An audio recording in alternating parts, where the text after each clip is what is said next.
मन तब निर्मल होता है जब आपके मन में कोई ईर्ष्या ना हो, किसी के प्रति कोई द्वेष और नफरत और छल और कपट ना हो। यदि ये सब है तो समझ लो कि आपका मन निर्मल है।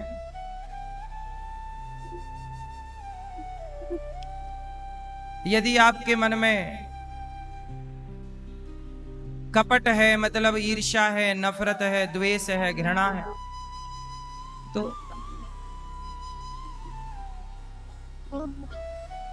वो मन कपट से भरा है।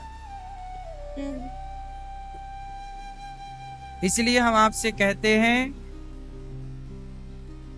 नहाए धोए क्या हुआ, जो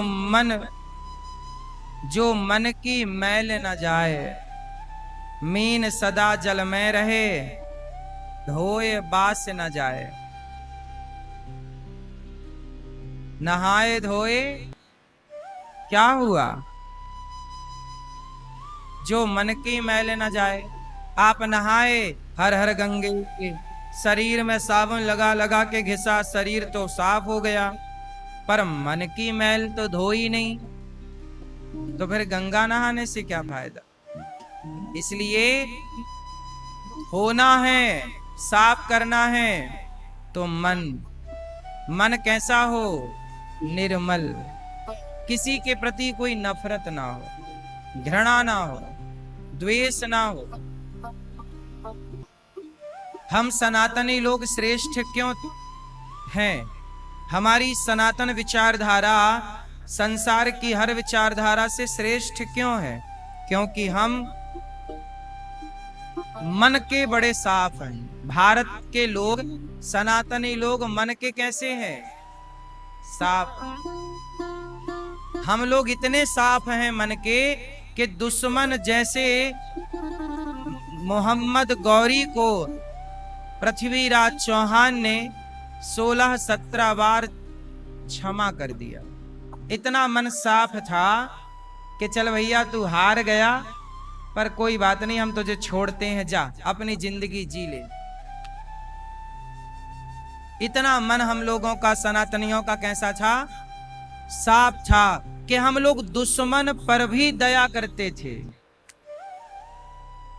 दुश्मन पर भी क्या करते? बोलो, दया। और उस मोहम्मद गौरी ने एक बार पृथ्वीराज को पकड़ा तो एक मौका नहीं दिया, आंखें फोड़ दी। हाँ या ना?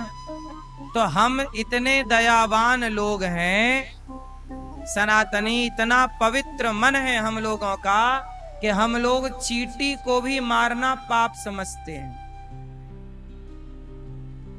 हम सनातनी चींटी को मारना पाप समझते हैं, और कुछ लोग बकरे की गर्दन काटने को पुण्य समझते हैं।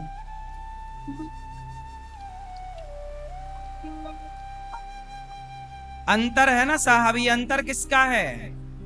केवल विचारों का, मन की निर्मलता का।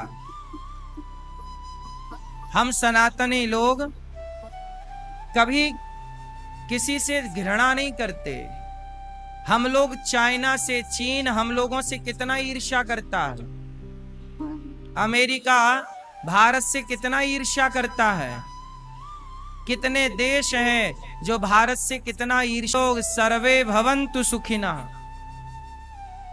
हे ईश्वर सब सुखी रहें, केवल मैं सुखी रहूं ना प्रभु, सब सुखी रहें। सर्वे भवन्तु सुखिनः, सर्वे सन्तु निरामया, सर्वे भद्राणि पश्यन्तु मा कश्चित् दुःख भाग्य भवेत्।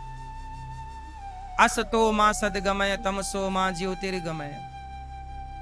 हे प्रभु वसुधैव कुटुंबकम, सब पर कृपा। हम लोग कहते हैं विश्व का कल्याण हो, विश्व का। ये बात केवल हम कहते हैं, हम मतलब सनातनी, और धरती पे कोई नहीं कहता। अमेरिका के लोग नहीं कहते कि विश्व का कल्याण हो, अमेरिका बस अपना कल्याण चाहता है। पाकिस्तान केवल अपना कल्याण चाहता है। चाइना कभी नहीं कह सकता विश्व का कल्याण हो। चाइना केवल अपना कल्याण चाहता है। एक भारत के लोग हैं जिनका दिल सबके लिए धड़कता है, और किसी चींटी हो, हाथी हो, इंसान हो कि कोई तकलीफ में हो तो सनातनी रो पड़ता है कि भाई इस पे तकलीफ क्यों आई। ये मानवता, धरती पर यदि मानवता बची है तो मानवता केवल सनातनियों में मानवता बची है, वरना मानव ढूंढ लाइए, आपको कहीं मानवता मिल जाए तो बताइए। कुत्ते खा जाते हैं कुछ लोग मार मार के, बंदर खा जाते हैं चाइना के लोग, सांप खा जाते हैं, चींटी खा जाते हैं, मेंढक का अचार खा जाते हैं। सोचिए जरा, हम सनातनी हैं, कंद मूल फल खाकर पेट भरते हैं, पर अपने स्वाद के लिए किसी की हत्या करना पाप समझते हैं। ये सनातन की विचारधारा है। इसलिए मेरी मां, सनातनी सबसे उत्तम है। पूरी दुनिया घूम लीजिए, पूरी दुनिया के पुस्तकें पढ़िए, मुसलमानों की पुस्तकें पढ़ लीजिएगा, ईसाइयों के धर्म ग्रंथ पढ़ लीजिएगा, लेकिन आप अंत में देखेंगे कि सनातन से उत्तम विचारधारा किसी की नहीं है। सनातनी विचारधारा से श्रेष्ठ विचारधारा किसी की नहीं। पढ़ लीजिएगा। इसलिए आपको सब पढ़ना चाहिए, थोड़ा थोड़ा, जितना आपको टाइम मिले पढ़ा करो। शास्त्रों को पढ़ना चाहिए, शास्त्रों की, सनातन की, हम सनातनी की विचारधारा क्या है। हम सनातनी उच्च कोटि की विचारधारा वाले हैं। हम सनातनी ही कहते हैं कि हमारे भगवान आते हैं, और दुनिया के लोग क्या कहते हैं? कोई कहता है भगवान के पुत्र आते हैं, कोई कहता है भगवान के फरिश्ते आते हैं। तुम्हारा काम भगवान के फरिश्तों से चलता होगा, तुम्हारा काम भगवान के बेटे से चलता होगा। हम सनातनियों के लिए तो हमारे भगवान ही आते हैं। हाँ या ना? भगवान आते। लीन मनुज अवतार, विप्रधेनु सुर संतहित लीन मनुज अवतार। पूतना आई, भगवान ने आंखें बंद कर ली, मौसी तुम्हें देखेंगे नहीं। इसलिए मेरी माँ, आप लोग भी अपना मन थोड़ा पवित्र करो, ज्यादा छल कपट ना, किसी का बुरा ना हो आपसे, कोई भी हो। बुरा करोगे तो बुरा होगा। क्या करोगे? क्या करोगे? सबका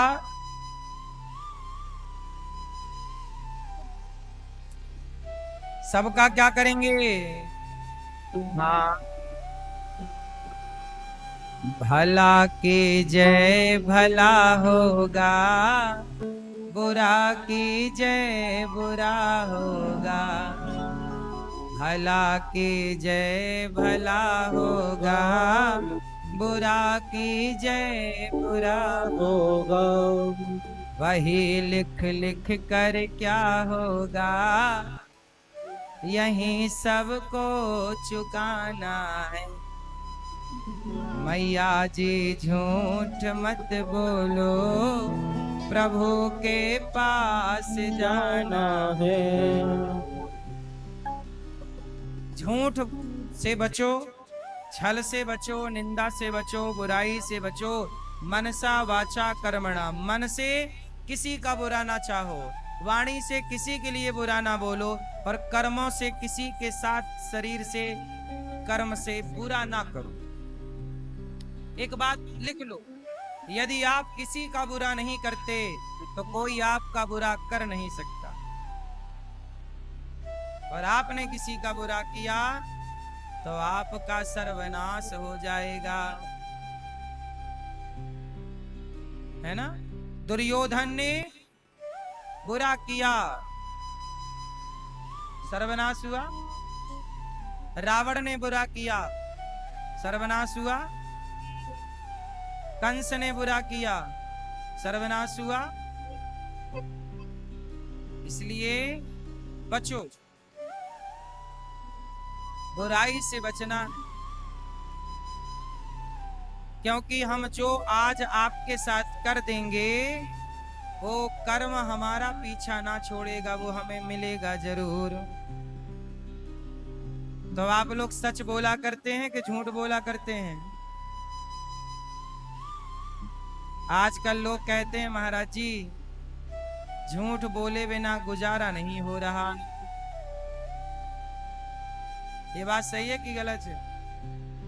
क्या सही है?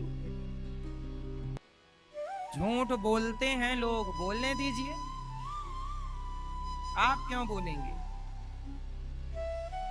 तुम्हारा पेट भरे झूठ बोलने से, तुम्हारा झूठ बोलने से 56 भोग तुम खाते होगे। हम नमक रोटी खाते हैं पर सच की खाते हैं। हमें खाना ही नहीं है 56 भोग, हमें चाह ही नहीं है। हम तो अचार रोटी में खुश हैं। क्या कहते हैं? हम अचार रोटी में खुश हैं, टमाटर की चटनी मस्त खा के खुश हैं। चाहिए ही नहीं हमें हलवा, हमारा मन भी नहीं होता है सब खाने पीने। हम खुश हैं अचार के संग रोटी खा के। हम अचार रोटी अभी भी खाते हैं, आपको पता है? अचार हम अभी भी खाते हैं बिंदास।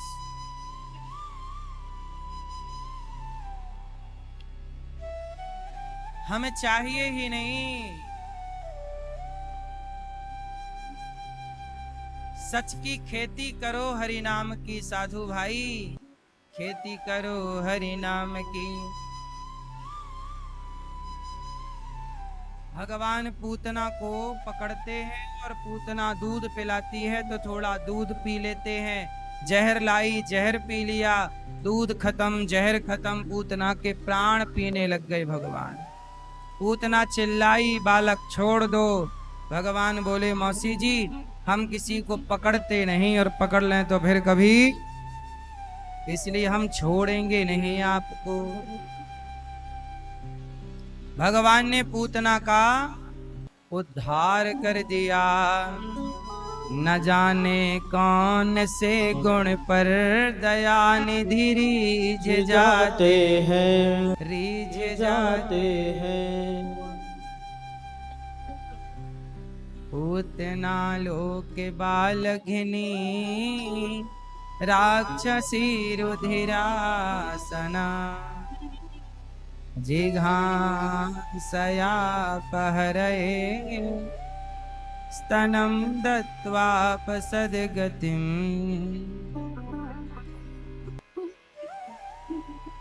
भगवान इतने दयालु हैं, कौन से गुण पर? पूतना मारने आई, मारने वाली को तार देते हैं। न जाने कौन से गुण पर दया निधि रीझ जाते हैं, यही सदग्रंथ कहते हैं, यही हरि भक्त गाते हैं।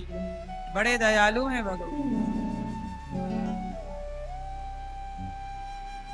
भगवान कैसे हैं? बड़े। पूतना पर कृपा की, नंद बाबा कंस का कर चुका के लौटे। पूतना के शरीर को काट काट कर वसुदेव नंद बाबा ने चिता पे रखा, शरीर से सुगंध निकल पड़ी। भगवान पूतना मौसी का उतार देते हैं, कोई गुण नहीं। पूतना मारने आई, मारने वाली को तार दिया। हे प्रभु आप कितने दयालु हैं। कोई प्रेम से भगवान को पुकार कर देखे तो सही, ना सुने भगवान तो कहना। बस निश्चल होके पुकारिएगा, निष्कपट होकर पुकारिएगा। हाँ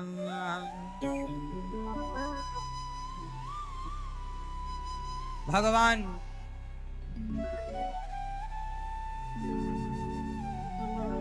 तृणावर्त का उद्धार पूतना के बाद तृणावर्त को मारते हैं, शगटासुर को मारते हैं।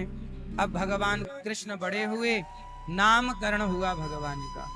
भगवान कृष्ण का क्या नाम पड़ा? क्या नाम पड़ा भगवान का? मैया भगवान का नाम है, पहला नाम कृष्ण। गर्गाचार्य जी ने नाम रखा कृष्ण, और रोहिणी के पुत्र का नाम रखा राम, पर नाम पड़ा बल अधिक होने से बलराम। और कृष्ण और बलराम, कृष्ण बलराम।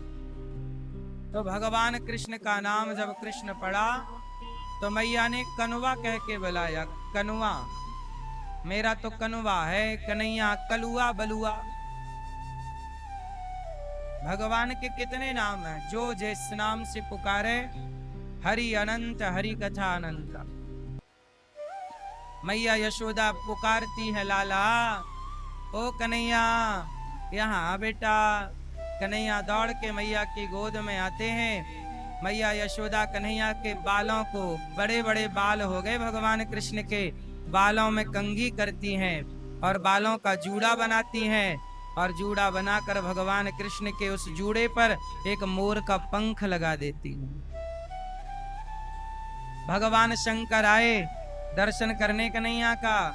मैया ओ यशोदा मैया, हाँ बाबा काहे गो, लाला को एक बार मुखड़ो दिखाई दे मैया। मैया बोली, बाबा सो तो मैं दिखाऊं, पर तेरी शक्ल बड़ी डरावनी है, तेने गले में बड़े बड़े सांप लगा रखे। शंकर जी बोले, मैया मेरो काम ही सांपन को है, एक बार लाला को दर्शन कराए दे। मैया शंकर जी गले में सांप काहे लटकाते हैं? मैया ये शंकर जी गले में सांप काहे लटकाते हैं? बोलो मेरी माँ, क्यों लटकाते हैं? पीछे वाली मैया, ओ पंचायती मैया, आज कथा सुनने सूटकेस भी आया है। अच्छा है, किसका सूटकेस है ये? अच्छा, हमें लगा सूटकेस भी। अच्छा अच्छा, खुद भी सुना, सूटकेस को भी सुनवा, बात सही है। सुनो मेरी माँ,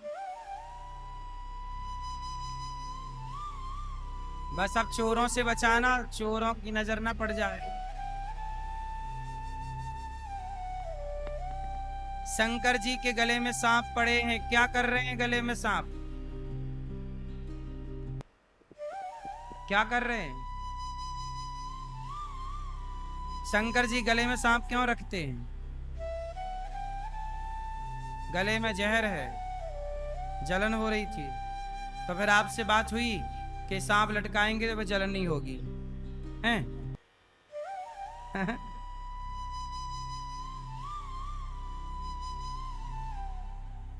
शंकर जी के गले में सांप इसलिए हैं क्योंकि सांप कहलाता है काल। सांप मतलब मृत्यु, सांप दिख जाए मतलब काल दिख गया। तो शंकर जी कहते हैं कि जिसके हृदय में भगवान हो, सीता रामचंद्र हो, जिसके हृदय में राम हो, तो काल उसके गले में भी पड़ा हो तो बाल भी बांका नहीं कर सकता। इसलिए कालों के काल हैं महा, कालों के काल को भी जो गले में लटकाए, समाज को मैसेज देना चाहते हैं कि आपके हृदय में यदि भगवान है तो काल बिल्कुल गले तक पहुंच जाए तो भी आपका कुछ बिगाड़। शंकर जी के कंठ में क्या है? जहर है। अंदर क्या है? और हृदय में कौन? राम। एक बात बताएं, शंकर जी ने जहर को कहां रोका? गले में। गले के नीचे जाने दिया? क्या सीखा आपने इस बात से? कि समाज की बुराई का जहर आप अपने हृदय तक ना ले जाना। बुराई बस आप कंठ तक यदि आपने जहर पिया है, किसी की निंदा सुनी तो सुन ली निंदा, पहली बात तो सुनना नहीं चाहिए, और सुनी तो उसे हृदय तक ना ले जा, वो जहर है।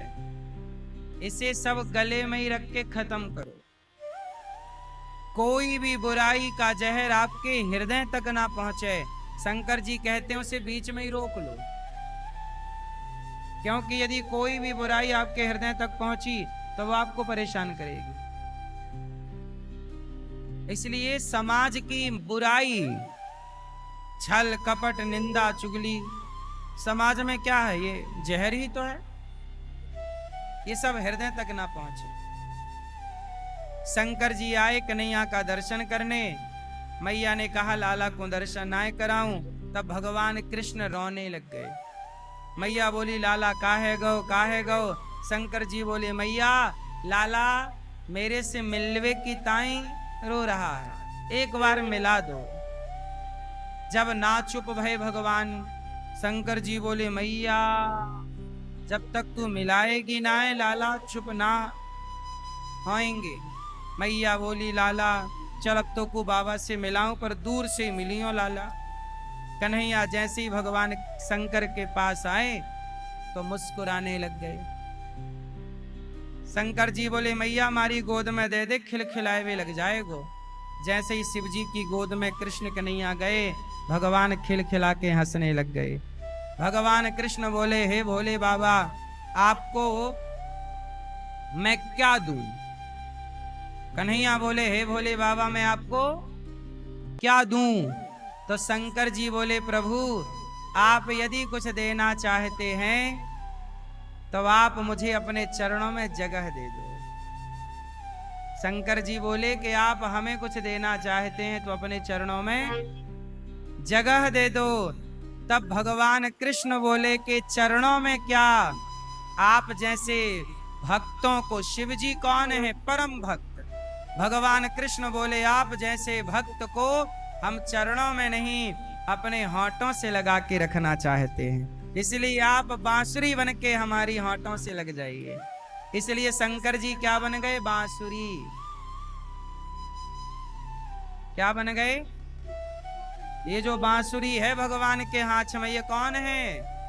भगवान शंकर ही बांसुरी बन गए और भगवान के होंठों से लग गए।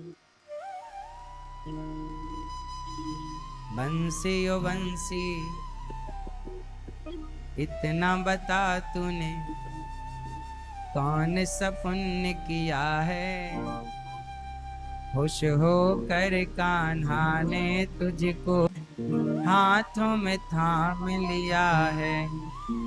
ये बांसुरी ने क्या पुण्य किया? सदा भगवान अपने होंठों से लगा के रखते हैं ये बांसुरी को। तो शंकर जी ही त्रेता में हनुमान बने और द्वापर में बांसुरी बन के भगवान की सेवा में आ गए। अब भगवान श्री कृष्ण के हाथ में बांसुरी, मैया ने कमर में बांसुरी खोसी, कन्हैया के बालों का जूड़ा बनाया, आंखों में मैया ने काजल लगाया, कमर में करधनी बांधी और पांव में छम छम करने के लिए पायल मैया ने बांध दी। अब कन्हैया जब चलते हैं तो छम छम पायल बजती है। भगवान बड़े सुंदर हैं। सारी सखियां भगवान को देखने आती हैं। बालक कितने अच्छे लगते हैं, छोटे छोटे बच्चे कितने सुंदर दिखते हैं, बिल्कुल भगवान की तरह। बच्चे इतने सुंदर हैं, जरा विचार करिए कि जगत के पालनहार जब बाल रूप में आए होंगे वो कितने सुंदर रहे होंगे। जगत के पालनहार आए हैं, आज भगवान बड़े सुंदर लग रहे हैं। सारी सखियां भगवान को देखने आई, भगवान का दर्शन करने आई। सारी सखियां कोई गोद में ले रही हैं, कोई गालों को चूम रही हैं और सबको भगवान दर्शन देकर कृतार्थ कर रहे हैं। अब भगवान घुटनों के बल चलने लग गए, थोड़ा बड़े हो गए। भगवान के छोटे छोटे दांत निकल आए। बड़े हुए भगवान गोपियों के घर जा जाके माखन चोरी करने लग गए। अच्छा, लोग कहते हैं कि भगवान ने माखन चुरा के खाया।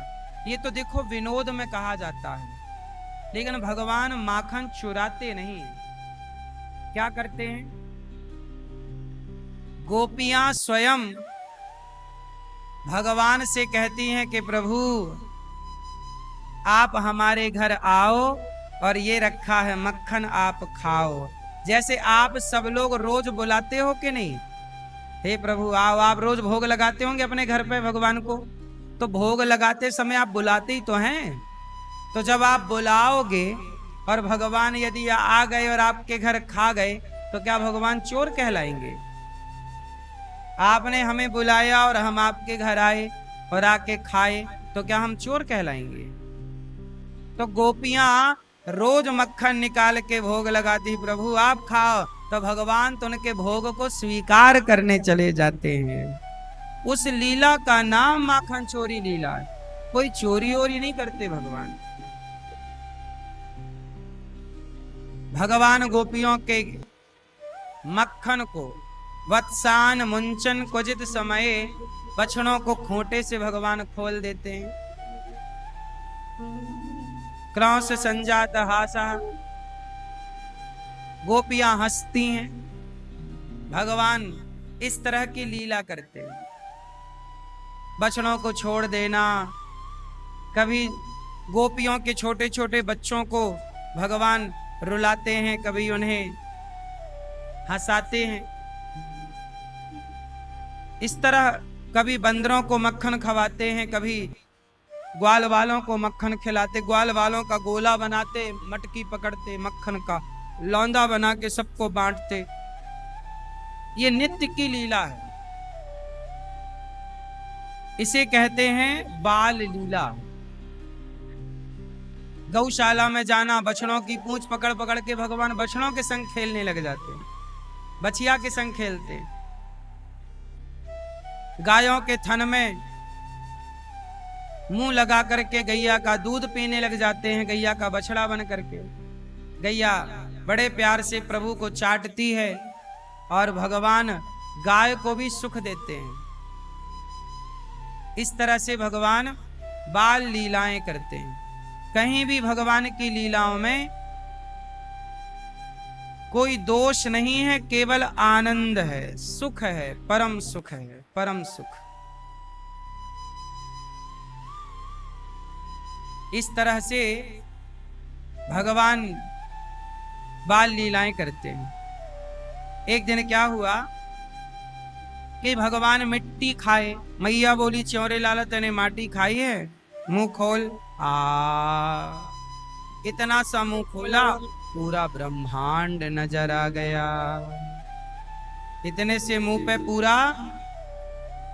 मैया यशोदा ने कहा, लाला तू भगवान है कि मेरा छोरा है?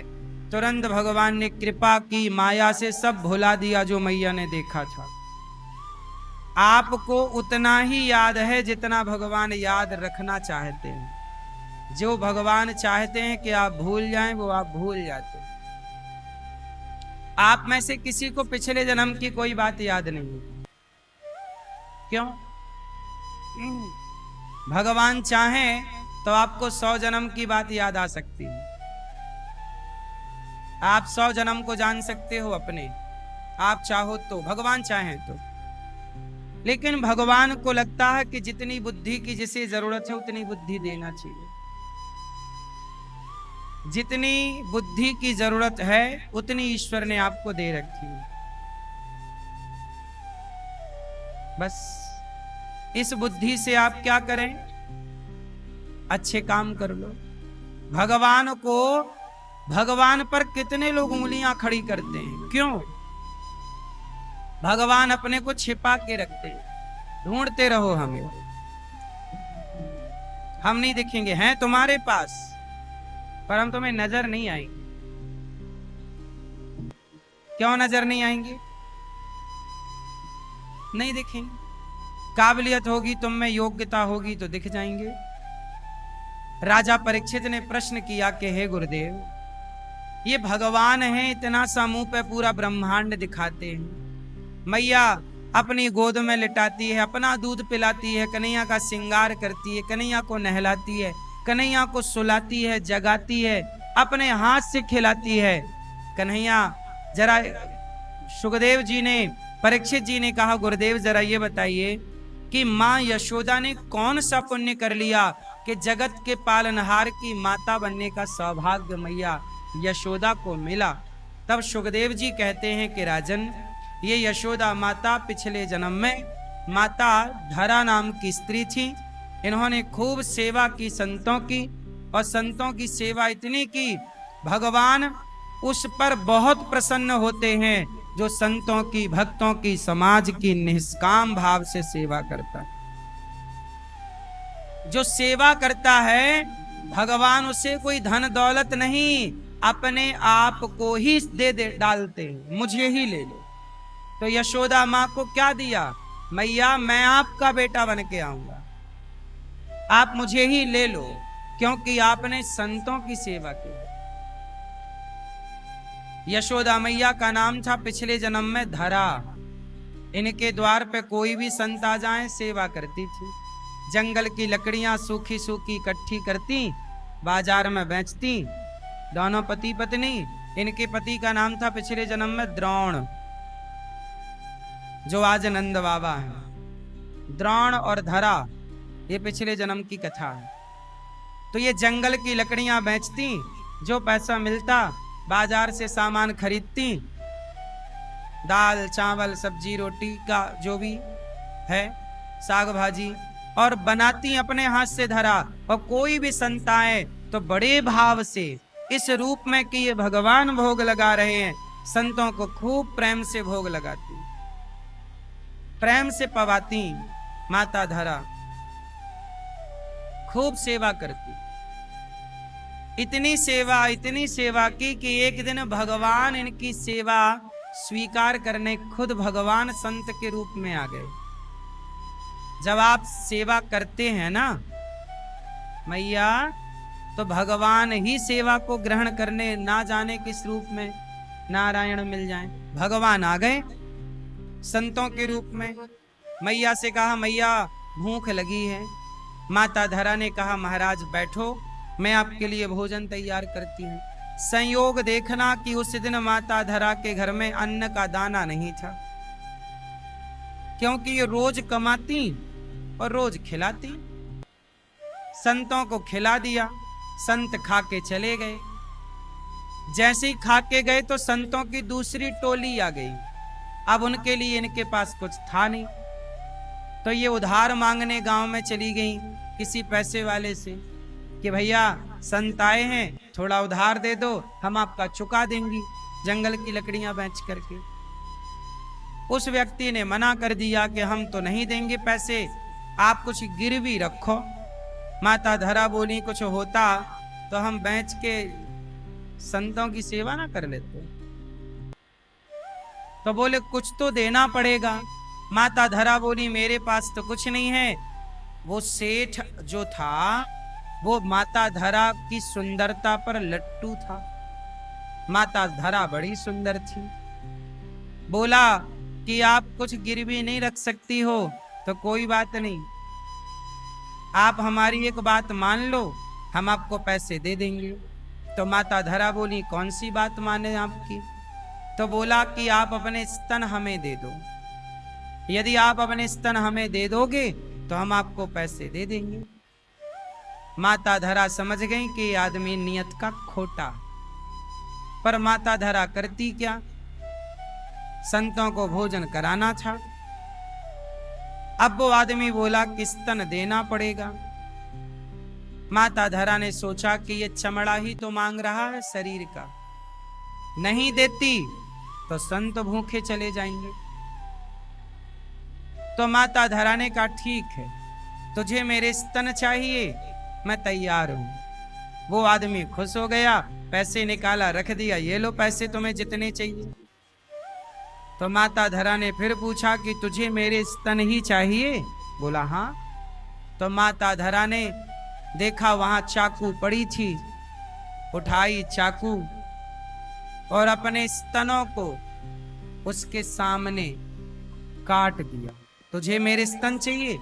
काट करके अपने स्तनों को उसके हाथ में दे दिया, ये ले, तुझे मेरे स्तनों से प्रेम है, ये ले, पर मेरे द्वार पर संत खड़े हैं, मैं लेट हो जाऊंगी तो चले जाएंगे। पैसा उतना लिया जितने की जरूरत थी और अपने स्तनों को दे दिया, ये ले तू रख, चमड़े ही तो मांग रहा, ले ले, अब जो करना है इन चमड़ों का तू कर।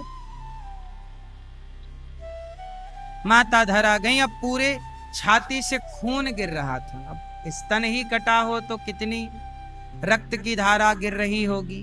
पूरी साड़ी, पूरा वस्त्र लहू से गीला हो गया, रक्त से गीला हो गया। माता धरा संतों को भोजन बाजार से खरीदती हैं, आटा, दाल, चावल, नमक, सब मसाले और घी, दूध, गई और बढ़िया खीर पूड़ी सब्जी बनाई, संतों को परोसा। संतों ने देखा कि पूरे घर में रक्त ही रक्त दिखाई पड़ रहा, माता का शरीर लहू से भरा। संतों ने पूछा कि माता ये आपकी साड़ी से ये लाल लाल क्या है? तो माता ने कहा कि खून है, रक्त है। माता कैसे आया? संतों माता ने कहा कि अच्छा, माता ने कपड़ा अंदर डाल के और बांध दिया छाती को, पर कितना भी बांधे खून तो गिर ही रहा था। संतों ने कहा कि ये धारा कैसी रक्त की? तब संतों ने जब बार बार पूछा तो माता धरा ने कहा कि महाराज मेरे घर में जब आप आए तो मेरे पास अन्न का दाना नहीं था, मैं किसी से उधार मांगने गई तो उसने कहा कि पहले अपने स्तन दो, तो मैंने स्तन दे दिए। कि संतों की सेवा यदि स्तन देने से होती है तो स्तन तो चमड़ा है, चमड़ा देकर भी यदि संत सेवा होए तो ये शरीर तो एक दिन चिता पे जल ही जाएगा। उस शरीर को क्या रखना जो एक दिन राख हो जाएगा। सेवा करना मुझे ज्यादा ठीक लगा, तो मैंने स्तन दे दिए, काट कर दे दिए।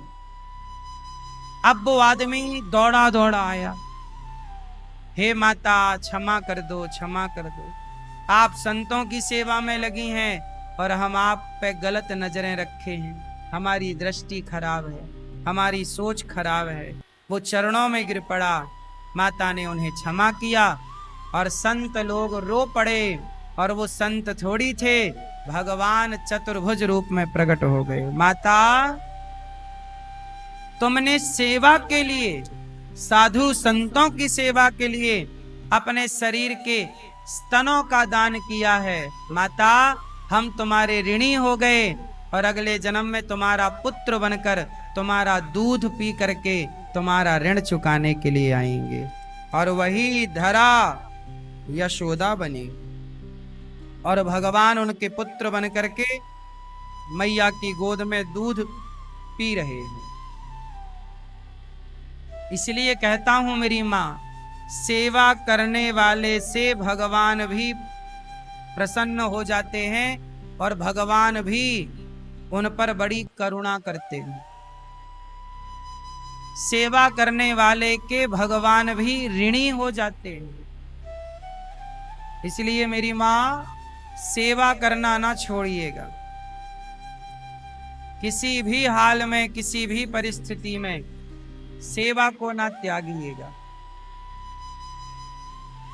सेवा, जब आप सेवा करते हैं किसी की तो ऊपर बैठा परमात्मा आपको ही देखता है कि आप कितना अच्छा कर रहे हैं। किसी भूखे को भोजन करा रहे हैं आप, किसी प्यासे के लिए पानी की व्यवस्था करा रहे हैं आप। जो व्यक्ति अपने बारे में सोचता है, भगवान कहते हैं कि तू अपने बारे में सोच ले, लेकिन जो व्यक्ति अपने बारे में ना सोचकर औरों के बारे में सोचता है, तब भगवान उसके बारे में सोचने लग जाते हैं कि तुमने सबके बारे में सोचा, हम तुम्हारे बारे में सोचे। समझ में आई मेरी माँ?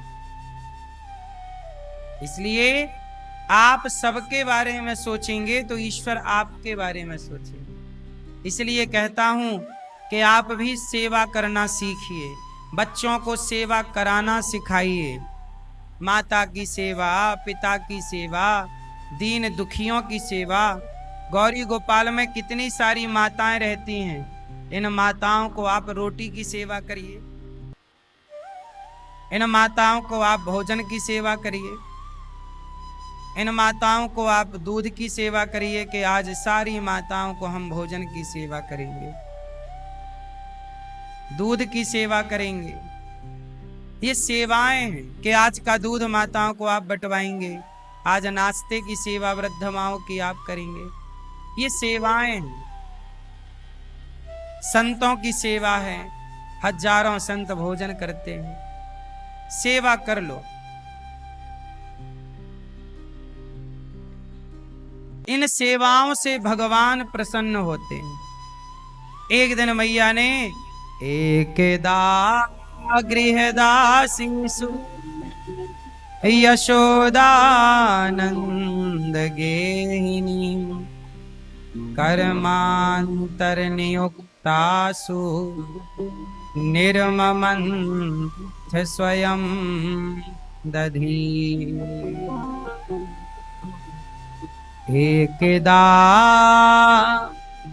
एक दिन की बात है, भगवान ये मैया यशोदा ग्रह के काम कर रही, दही मंथन के भगवान ने मछानी पकड़ ली।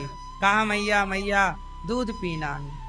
मैया बोली तेरे लिए ताजा ताजा मक्खन निकाल रही हो ना। मैया मक्को मक्खन ना चाहिए, तेरो दूध पीनो है। मैया ने मछानी छोड़ी, मंथन छोड़ा, गोद में लेकर बैठ गई और अपना स्तन पान करा दिया। भगवान दूध पी रहे। तभी चूल्हे पर दूध पकाने के लिए मैया ने चढ़ा रखा था। जैसे ही दूध उफनने लगा तो मैया कन्हैया को छोड़कर दूध उतारने के लिए दौड़ी चूल्हे से। और जैसे ही दूध उतारने के लिए दौड़ी तो कन्हैया को लगा कि मैया तू पूत से ज्यादा प्यार चूल्हे के दूध से करे। आज मैं तेरे दूध की जितनी तेरी दूध दही में तेरी ममता है, आज सारी मटकियों को तोड़ दूंगा। और भगवान ने ली लाठी और सारी मटकियों को तोड़ना स्टार्ट कर दिया। घर में जितनी मटकी थी, कन्हैया को लगा कि मैया मेरे से ज्यादा प्यार दूध दही से करती, तो भगवान ने सारी मटकियों को तोड़ दिया। ये बात समझने की है कि भगवान से अधिक महत्व किसी को ना दीजिए। केंद्र में भगवान को रखिए। संसार अच्छा है पर भगवान से अच्छा नहीं है। परिवार अच्छा है पर भगवान से अच्छा, इसलिए परिवार से पहले भगवान को, इसलिए भोग खाने से पहले भगवान को भोग लगाओ। व्यापार से पहले भगवान, परिवार से पहले भगवान। भगवान कहते हैं जो मुझे बस याद रखता है मैं उसे याद रखता हूं। आप लोग क्या है भूल जाते हैं। कई बार आप लोग भोजन बनाते बनाते दाल में नमक चेक करने लग जाते हो कि ज्यादा है कि कम। झूठा कर लिया, वो भगवान के काम का नहीं है। भोजन बनाओ साफ सुथरे भाव से बनाओ, नहा धोकर पवित्र भाव से। क्यों? क्योंकि भोजन इसलिए बनाओ कि भगवान का भोग लगना है।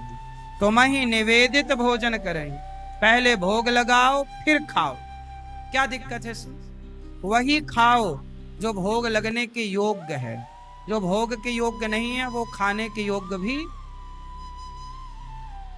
व्यापार है, ये मत कहो कि हमारा व्यापार है, ये कहो कि ये सब भगवान का है और हम भगवान के नौकर हैं। हम भगवान के कौन? कभी मालिक का भाव मत रखिए, मैं मालिक हूं ना, मैं कर रहा हूं ना, मैं नहीं कर रहा हूं। भगवान मेरे से करवा रहे हैं, ये भाव रखना चाहिए। जो व्यक्ति ये मान लेगा कि मैं नहीं करता, मेरे से भगवान कराते हैं, उस व्यक्ति को कभी घमंड नहीं आएगा, अभिमान नहीं आएगा। और यदि आप ये मान लोगे कि मैं करता हूं तो अभिमान आपको पछाड़ देगा। रावण के अभिमान ने रावण का सर्वनाश करा दिया। ऐसे ही तुम करोगे तुम्हारा भी पतन हो जाएगा। इसलिए अभिमान से बचो। हम सबका दुश्मन कौन है? अभिमान। मैया ने देखा कि लाला ने सारी मटकी तोड़ दी। मैया ने लाठी ले ली। आज लाला तो को पकड़ के ही रहूंगी। अब सोचो, मैया कन्हैया को पकड़ना चाहती है। क्या मैया पकड़ सकती है? मैया पकड़ नहीं सकती। लेकिन मैया क्या बोली? मैं पकड़ के ही रहूंगी। जब भक्त पकड़ नहीं सकता ईश्वर को, पर जब पकड़ने की जिद कर लेता है तो भगवान स्वयं कृपा करके भक्त की पकड़ में आ जाते हैं। मैया की पकड़ में भगवान आ गए और मैया ने ऊखल से बांधा तो 2 अंगुल रस्सी कम पड़ गई। भगवान को बांधा तो कितने अंगुल रस्सी कम पड़ी? मैया, आप भगवान को देखना चाहते हैं? हाँ या ना? हाँ या ना? मैया, ओ मेरी माँ, भगवान को देखना है? अच्छा ये बताओ, आपकी आंखों में काजल लगता है, क्या आपको बिना दर्पण के आपकी आंखों का काजल नजर आता है? उत्तर दो। क्या बिना दर्पण के आंखों का काजल देखा जा सकता है? बोलो। बिना दर्पण के जब आंखों में लगा हुआ काजल नहीं दिखता, तो बिना भक्ति बिना प्रेम के भगवान कैसे दिखेंगे? तो भगवान को देखना है तो शर्त है 2। आपको 2 चीजें छोड़नी पड़ेंगी। क्या छोड़ना पड़ेगा? क्या छोड़ना पड़ेगा? अहमता। अहमता मतलब अभिमान, अहंकार, ईगो, घमंड, दर्प, एटीट्यूड। क्या छोड़ना पड़ेगा? अहंकार। और दूसरा क्या? अहमता और ममता, मोह। तो आप 2 चीजें छोड़ दें। जिस दिन ये छोड़ दोगे उसी दिन भगवान मिलेंगे। भगवान के मिलने में देर थोड़ी है। अच्छा एक बात बताओ, बाल्टी में या किसी बड़े बर्तन में गंदा पानी भरा है, तो क्या गंदे पानी में आपका चित्र दिखाई पड़ेगा? लेकिन वही पानी जब साफ हो जाएगा। ये भैया अच्छा सो रहे हैं बिंदास।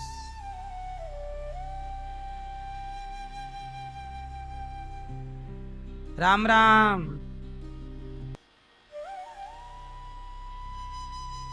है गई नींद? ये है कथा का चमत्कार। कथा में बढ़िया नींद आती है। ओ भैया, क्या बच्चे को मोबाइल दिखा रहे हो? तुम भी चला रहे हो, बच्चे को भी दिखवा रहे हो। सुनो,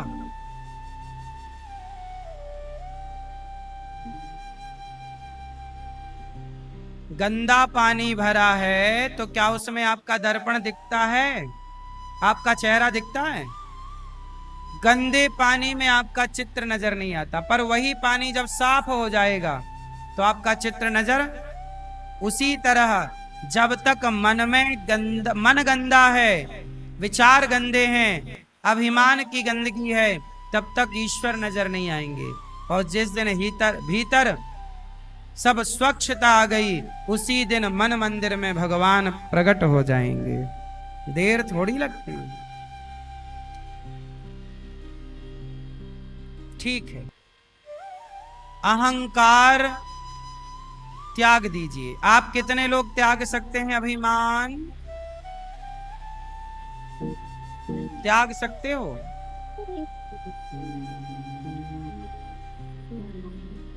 एक आदमी बोला, महाराज जी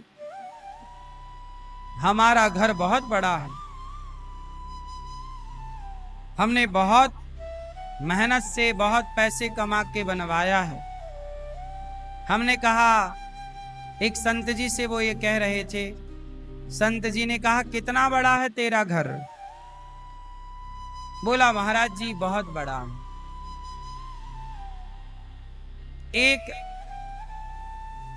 1-2 एकड़ में हमारा घर बना। उस व्यक्ति ने कहा, संत जी ने कहा अच्छा, तो वहां पर ग्लोब रखा हुआ था, ग्लोब, दुनिया का मानचित्र। तो संत जी ने कहा कि बता इस पूरे मानचित्र में भारत कहाँ है? अब पूरा मानचित्र जब आप देखोगे, इतना बड़ा मानचित्र, ग्लोब इतना बड़ा, ग्लोब में आपको इतना सा भारत दिखाई पड़ता है, इतना सा। बोलो हाँ। इतनी बड़ी धरती में भारत कितना बड़ा है? 2 इंच का। हाँ या ना? कहा किस भारत में, बता भैया ये यूपी कहाँ है? तो यूपी इतना सा उस ग्लोब में। कहा कि बता भी यूपी में ये तेरा शहर कहाँ है? तो बोला कि मथुरा। ये अब बोल तेरा घर कहाँ है इसमें? दुनिया के मानचित्र में कहीं तेरा घर दिख रहा है? तू कितना भी बड़ा कहता जा, कितना भी घमंड में रहता जा, पर घमंड कितना भी कर लो, पर तेरा घमंड है कितने दिन का? कितने दिन चलता है घमंड बताओ? आपका जवानी जाते जाते, बुढ़ापा जाते जाते, आप बूढ़े होकर के जब मरोगे तो आपका घमंड सिमट करके मुट्ठी भर राख बन जाएगा, और आपको उस राख को 50 रुपए के घड़े में डालकर लोग ले जा रहे होंगे। राम नाम सत्य है, हाँ या ना? हम कितना भी घमंड कर लें, लेकिन होगा क्या? एक दिन 50 रुपए के घड़े में एक दिन हमारी राख आ जाएगी, आपकी राख भी आ जाएगी। आएगी कि नहीं? क्यों मैया? चिता पे जलोगे तो क्या रहेगी? राख। फिर कहां गया तुम्हारा घमंड? घमंड सबका एक दिन चिता पे जल जाएगा। क्यों करना है घमंड? किस बात का घमंड है?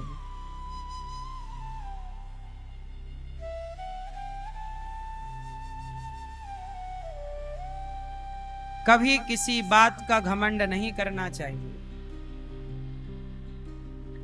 कितने लोग घमंड करने वाले घमंड कर करके समाप्त हो गए। इसलिए बिंदास जियो, ये मान करके कि हम किस बात का, हमारे पास है क्या कि हम घमंड करें? जो हमारे पास दिख रहा है वो हमारा नहीं है। आपके पास घर दिख रहा है कि यह घर आपका, गाड़ी आपकी, व्यापार आपका, पैसा आपका। साहब ये कुछ भी आपका नहीं है, ये केवल आपने कभी पुण्य किए होंगे तो आपको ईश्वर ने धन धान्य देकर भेजा। ये पुण्य का प्रभाव है, ये धन आपका नहीं है। यदि आपका है तो फिर ले जाओ मरने के टाइम। कौन बांध के ले गया? बोलो मेरी मां। इसलिए पैसा आए तो समझ लो कि ईश्वर हमसे कुछ बड़ा समाज की सेवा का काम कराना चाहते हैं। धन मिलता है तो धर्म करिए, धन मिलता है तो धर्म करिए, पैसे को अच्छे काम में खर्च करिए। ये नहीं कि बड़ा सा घर बनवा के सबको घमंड में दिखाते रहो जी ये हम वो।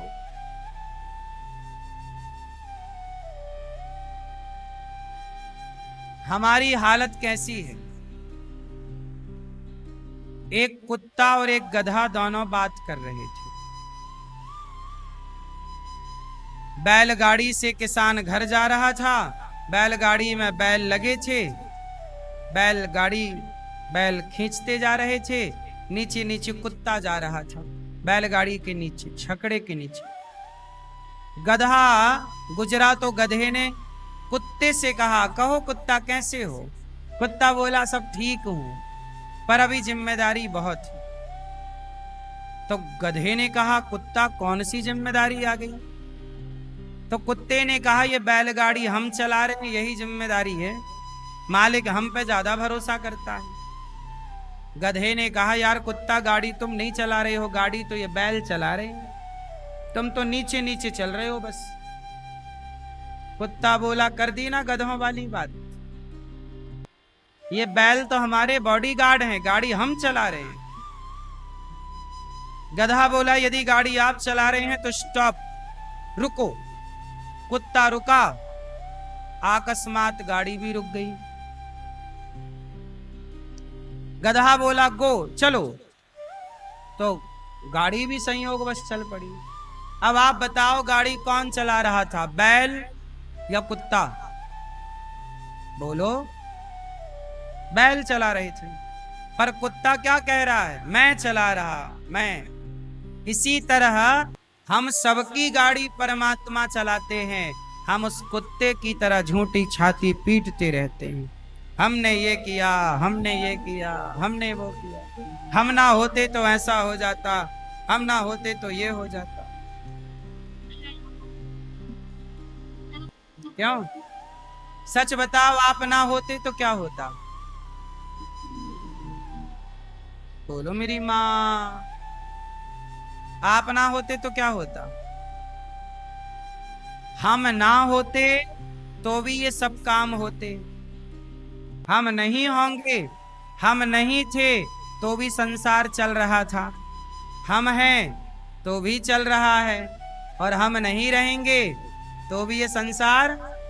इसका मतलब है कि ये संसार चलाने में हमारी और आपकी भूमिका नहीं, भगवान की भूमिका है। और हमें ऐसा लगता है सारी जिंदगी कि हम कर रहे हैं, हम कर रहे, इसी घमंड में हम लोग रहते, और यही घमंड हमें कभी इंसान नहीं बनने देता, यही घमंड हमारा पतन कराता है। इसलिए काम करो, पर यही भाव रहे कि हम नहीं, भगवान करा रहे हैं, भगवान कर रहे हैं। कौन कर रहा है, कौन करा रहे हैं, भगवान से बड़ा कौन। हम भगवान के चरणों में समर्पण करें, कभी ना सोचें कि हमने कुछ पाया। गौरी गोपाल में इतनी सेवाएं चल रही हैं, मुझे कभी नहीं लगता कि मैं कर रहा हूं, सदा यही भाव है कि भगवान हमसे और आपसे कुछ अच्छा कराना चाह रहे हैं, करा वही रहे हैं, पर निमित्त हमें और आपको बना रहे हैं।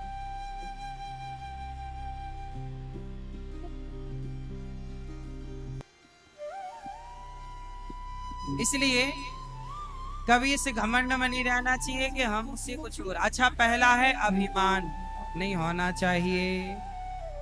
ज्यादा घमंड आए तो आप लोग थोड़ा शमशान की तरफ निकल जाया करो, कभी घूमने फिरने। शमशान आप लोग जाते हैं कभी? जैसे आप लोग कभी ना पार्टी वार्टी शमशान में रख लिया करो।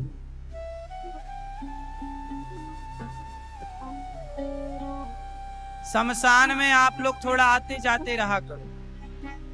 क्यों, शमशान जाना चाहिए कि नहीं? शमशान जाओ, थोड़ा वहां बैठो,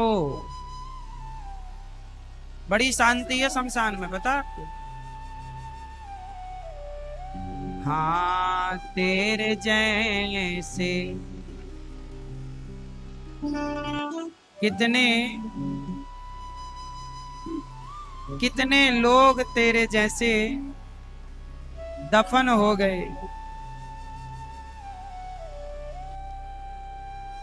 कोठी बंगले सब जहां की तहां रह गए मेरी माँ।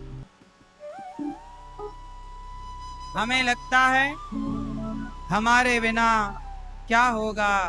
आप लोग सोचती हो मैया हमारे बाद क्या होगा, बाद क्या होगा। सब बढ़िया चल रहा, देखो आपकी दादी चली गई, ठीक चल रहा कि नहीं? आपके दादाजी चले गए, सब ठीक चल रहा है कि नहीं? ऐसे ही एक दिन आप चले जाओगे और आपको लग रहा है हमारे बाद क्या होगा। किसी के बिना किसी का काम इस धरती पे ना कभी रुका था, ना कभी रुका है, ना कभी। इस घमंड से नीचे उतरो कि हम कुछ हैं, हम जीरो हैं। हम क्या हैं? हमारे हैसियत केवल शून्य की है, इससे ज्यादा कुछ नहीं। तो पहला अभिमान, दूसरा मोह। अपना मोह त्याग दीजिए, ये मेरा, ये मेरा, ये नहीं। मेरे तो गिरधर गोपाल, दूसरा ना कोई, केवल भगवान मेरे हैं, इतना याद रखो।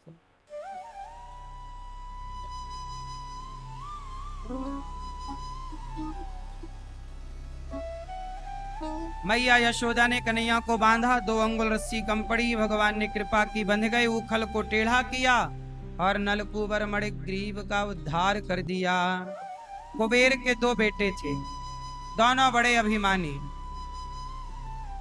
ऐसे अभिमानी के पूछो मत। एक बार नारद जी गए और नारद जी को देख करके वो निर्वस्त्र होके खड़े रहे। श्राप दे दिया, जाओ वृक्ष बन जाओ। तब नंद बाबा के आंगन में वो कुबेर के 2 बेटे नलकूबर मणिग्रीव वृक्ष बन के खड़े रहे।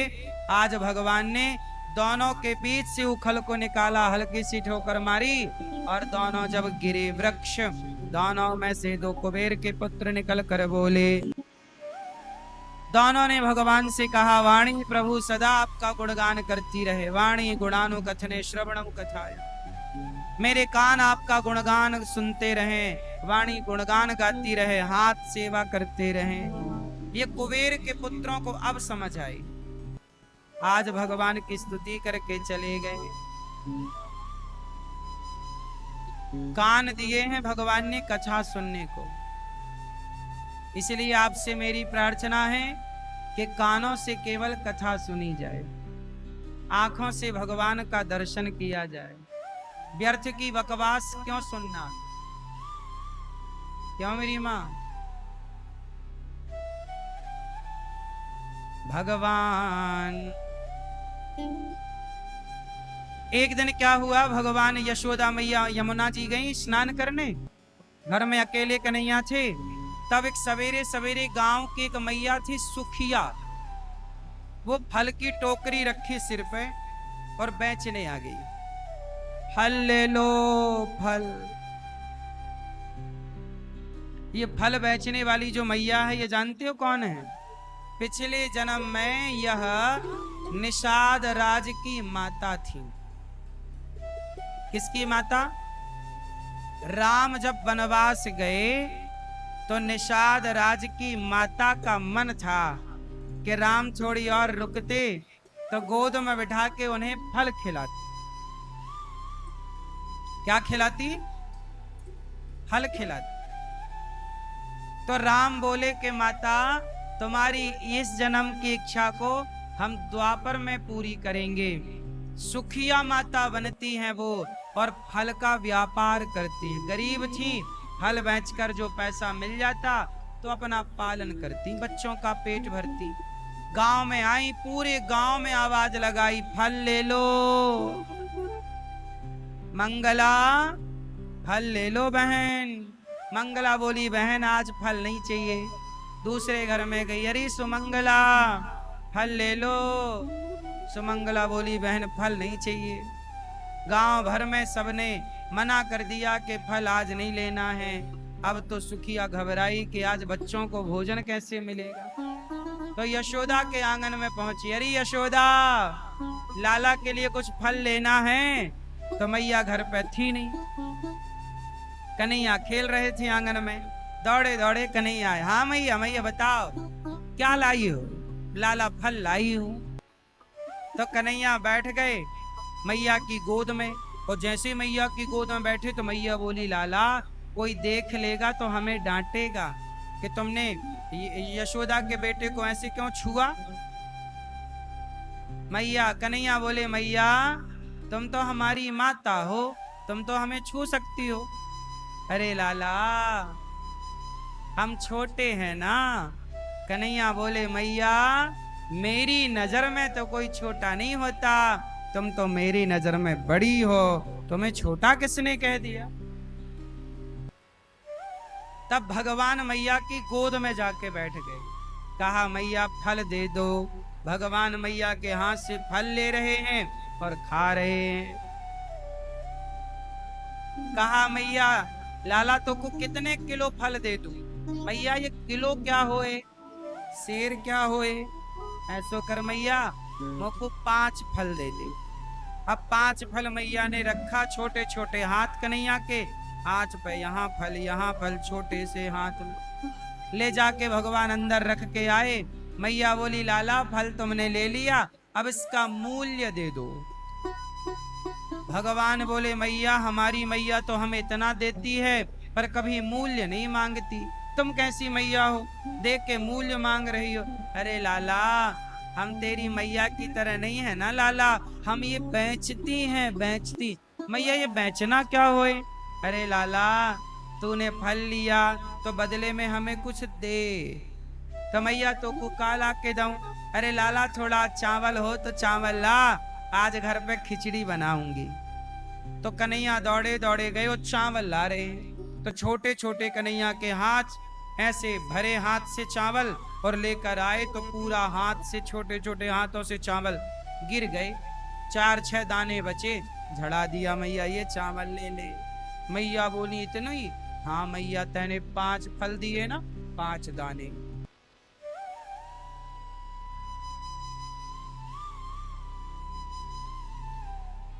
अब मैया बोली, कोई बात नहीं।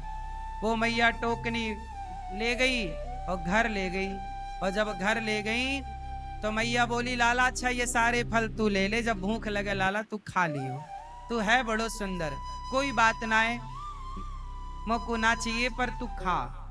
कन्हैया खा रहे हैं, वो टुकुर टुकुर देख रही है, सारे फल खत्म, 5 दाने चावल के टोकनी में पड़े हैं। और मैया गई घर, और जब घर जाके उतारी टोकनी, उनके बच्चों ने कहा, काल आई हो मैया।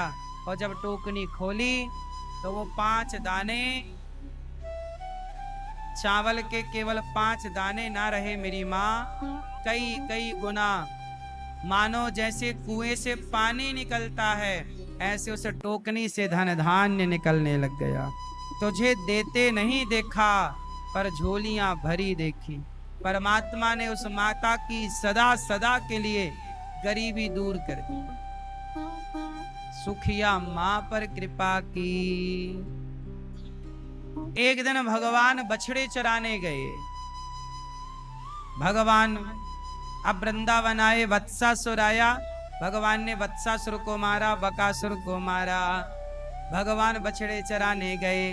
कहाँ गए? कहाँ गए? गैया चराने, छोटे छोटे बछड़ा बछिया चराने गए। सुनो, भगवान पर ब्रह्मा जी भी कंफ्यूज हो गए। भगवान की भगवत्ता ब्रह्मा जी भी ना जान पाए। एक दिन की एक घटना भागवत जी में लिखी है, सुना रहा हूं, ध्यान से सुनो। मैया बैठ जाओ मैया, ओ मेरी माँ बैठो मेरी माँ। सुनो, एक दिन क्या हुआ कि भगवान ग्वाल वालों के संग जब गैया चराने गए, बछड़ा चराने गए, तो हुआ क्या कि भगवान गैया, बछड़ा और बछियों को चरा रहे थे और ग्वाल वालों के साथ भोजन करने लग गए। बच्चे लाए थे घर से, कोई रोटी अचार, कोई पूड़ी हलवा, कोई कुछ। तो भगवान सबके हाथ से ले लेके खाने लग गए। भगवान का एक मित्र था, नाम था मंगल, मधुमंगल। भगवान के दोस्तों में सबसे गरीब था मधुमंगल। तो भगवान ने मंगल से बोला, मंगल, जब सब भगवान को खिलाने लगे, कोई लड्डू, कोई चावल, कोई कुछ, तो मंगल बड़ा गरीब था। बोला, काश मैं भी कुछ लाया होता तो प्रभु को अपने हाथ से खिला रहा होता। भगवान उस मंगल के मनोभाव को समझ गए और भगवान ने मंगल से कहा, मंगल, तेरी मैया ने मेरे लिए क्या भेजा? मंगल बोला कि मैया ने तो कुछ ना भेजो लाला। अरे लाला, तो जाके लेके आ।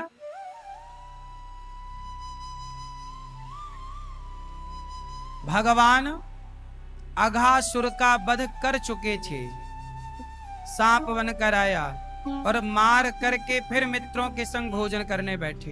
मंगल से कहा कि जाओ कुछ लेकर आओ। तो घर गए मंगल, मैया से कहा, मैया मैया, आज तैने क्या बनाया है? मैया बोली, लाला, आज तो मैंने कुछ ना बनायो। हम गरीब लोग हैं ना, अपने घर रोज रोज नहीं बनता।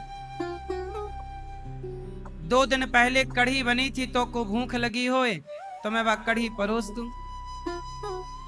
मंगल बोले, मैया मोको ना चाहिए, लाला को कन्हैया मांग रहा है। तो मिट्टी के बर्तन में मैया ने वो बासी कढ़ी भरी और कढ़ी दे दी और मंगल वो कढ़ी लेकर चला। रास्ते भर मंगल सोचता गया, ये बासी कढ़ी यदि कन्हैया खाएगा बीमार पड़ जाएगा, कहीं बीमार ना पड़ जाए, कहीं कन्हैया को कोई कष्ट ना हो जाए। तो मंगल खुद यमुना के तट पर वो कढ़ी स्वयं गट गट गट गट करके पीने लगे। मंगल स्वयं वो कढ़ी पी गई। अब भगवान ने देखा कि मंगल मेरे लिए कुछ लाया, खुद पी गई। तो भगवान दौड़े दौड़े दौड़े दौड़े आए और मंगल ने सारी कढ़ी पी ली, जो बची यमुना जी में फेंक दी। पर जल्दी जल्दी के चक्कर में मुंह पे कढ़ी भरी। भगवान ने कहा, मंगल, तूने सारी गटक ली, जो तेरे मुंह पे है वो भर के रखना। भगवान ने मंगल के मुख में अपना मुख लगाया और मंगल के गालों में ऐसे किया तो भगवान के अंदर, मंगल के अंदर की कढ़ी आई। भगवान ने भक्त का वो प्रसाद ग्रहण कर लिया। इस दृश्य को देखा ब्रह्मा जी ने, और जब ब्रह्मा जी ने देखा तो ब्रह्मा जी को लगा कि ये कैसा भगवान उगलन खा रहा है, जूठन खा रहा है। ब्रह्मा जी को हो गया मोह। सोचिए, भगवान की लीलाएं इतनी सहज हैं, ओरिजिनल हैं कि ब्रह्मा 4 खोपड़ी वाले भी मोहित हो गए। ब्रह्मा जी परीक्षा लेने आ गए कि देखूं कि ये भगवान है कि नहीं। तो भगवान कृष्ण के बछिया और बछड़ों को ब्रह्मा जी ने चुरा लिया, अपहरण कर लिया। भगवान बछड़ा बछिया ढूंढने गए तो यहाँ ग्वाल वालों को चुरा के सबको ब्रह्मा जी ब्रह्मलोक लेके चले गए और वहां सबको सुला दिया। अब भगवान बछड़ा बछिया ढूंढने गए तो ना बछड़ा बछिया मिले, लौट कर आए तो ना ग्वाल वाला मिले। अब भगवान बोले कि भाई गए कहाँ चले गए सब। तब भगवान कृष्ण समझ गए कि ये ब्रह्मा जी की करतूत है। तब भगवान ने स्वयं को गैया, वो बछड़ा बना लिया, बछिया बना लिया, स्वयं को ग्वाल वाला बना लिया और भगवान बड़े प्रेम से अपनी लीलाओं को कंटिन्यू करते, आना जाना। वही आज जितने ग्वाल बाल थे वो हर रूप में कृष्ण ही थे। गैया की बछिया के रूप में कृष्ण थे, बछड़े के रूप में कृष्ण थे, सखियों के बच्चों के रूप में, ग्वालाओं के रूप में कृष्ण थे। उन ग्वालाओं ने जो कपड़े पहन रखे थे वो वस्त्र के रूप में कृष्ण थे। उन ग्वालों के हाथ में जो डंडा था वो डंडा के रूप में कृष्ण थे। ये लीला ये बताती है कि कण कण में वो परमात्मा समाया है। यही तो लीलाएं हैं, अनेक रूप आया। आज गैया बछड़ा बछियों पे ज्यादा प्यार लुटा रही है क्योंकि उस रूप में भगवान है। आज गोपियों को ज्यादा प्यार उमड़ रहा है क्योंकि उनके उस बालक के रूप में भगवान है। ऐसी लीला 1 वर्ष तक चली। कितने साल तक भगवान बने रहे ये सब कुछ? 1 वर्ष तक। जब ब्रह्मा जी लौटे कि मैंने तो ग्वाल वाल और बछड़ों को चुरा लिया, अब देखूं कृष्ण की हालत कैसी है। जाकर देखे ब्रह्मा जी तो फिर वही लीला चल रही है, वही ग्वाल वाल, वही गैया बछड़ा चरा रहे भगवान। ब्रह्मा जी ने देखा कि इनके ग्वाल वाल बछड़ा तो हमारे पास है, पर यहाँ तो सब जस का तस चल रहा। ब्रह्मा जी समझ गए और ब्रह्मा जी समझ गए कि तो भगवान है, तो खुद से लीला कर रहे, इतने ही ग्वाल वाल बछड़े बना लिए। तब ब्रह्मा जी ने हाथ जोड़ करके 40 श्लोकों में स्तुति की। भगवान के शरण में आए ब्रह्मा जी। भगवान ने देखा भी नहीं ब्रह्मा जी को। क्यों? क्योंकि ब्रह्मा जी ने भगवान के भक्तों से भगवान को दूर कर दिया। ब्रह्मा जी ने भगवान से भक्तों को दूर कर दिया। जब भगवान नाराज रहे, ब्रह्मा जी बार बार प्रार्थना किए। ब्रह्मा जी घबराए कि प्रभु आप कैसे हम पे प्रसन्न होगे। तब ब्रह्मा जी ने जब राधा रानी से कृष्ण भगवान का जब विवाह भांडीर वट में जब ब्रह्मा जी ने कराया, तब जाके भगवान ब्रह्मा जी को माफ किया। राधा जी का विवाह भगवान कृष्ण के संग हुआ, भांडीर वट में हुआ। कुछ लोग कहते रहते हैं ना कि भगवान कृष्ण का तो विवाह राधा जी से हुआ ही नहीं। भाई आप सत्संग करोगे तो सब सुनने को मिलेगा, पढ़ोगे तो सब लिखा मिलेगा। अब सत्संग ना करो, पढ़ो ना, तो आप तो गलत गलत अपने से धारणाएं बना लोगे। ये वो जगह है जहां भगवान कृष्ण का राधा जी से विवाह हुआ, ब्रह्मा जी ने कराया। इसके बाद भगवान धैनुकासुर को बलराम जी ने मार गिराया। कालिया नांग सारे यमुना जी में एक दह था, एक कुंड था, वहां पर एक कालिया नांग रहता था। और वो कालिया नांग सारे यमुना जल को दूषित किए था। तब भगवान एक दिन खेल खेल में गए और गेंद का खेल खेल में गेंद को मारी तो काली दह पे जाके गिरी। काली दह पे खेलन आयो री मेरो बारो सो कन्हैया। काहे की गेंद बनाई, काहे को बैट बनायो री मेरो बारो सो कन्हैया। जब भगवान काली दह पर गेंद मित्रों के साथ गेंद खेलने गए, चलो आज खेलते हैं, और खेल खेल में गेंद में दे मारी, गेंद धम्म से जाके काली दह पे गिरी। भगवान कालिया नांग का अभिमान समाप्त करने मित्रों ने कहा कि हमारी गेंद लाओ, वही गेंद चाहिए। भगवान कूद गए। कालिया नांग की पत्नियों ने देखा कि कोई बालक आया है, बड़ा सुंदर है। समझाया कि हमारे पति बड़े खतरनाक हैं बालक, तुम यहां से चले जाओ। भगवान बोले तुम्हारे पति से मिलने आए हैं। नांग की पत्नियों ने भगवान को कहा कि आप जाओ। भगवान ने कालिया नांग को जगाया और कालिया नांग ने बालक को पकड़ लिया कस के। भगवान ने जो शरीर फुलाया, कालिया नांग की नस नस ढीली पड़ गई। 101 फण थे उस कालिया नांग के। कितने फण का सांप था? फणों पे जाके नृत्य करने लग गए भगवान। तांडव गति मुंडन पर नाचत गिरधारी। जब नाचने लग गए तो भगवान के जहां पांव पड़े उसके फण पर वो फण टूट जाए।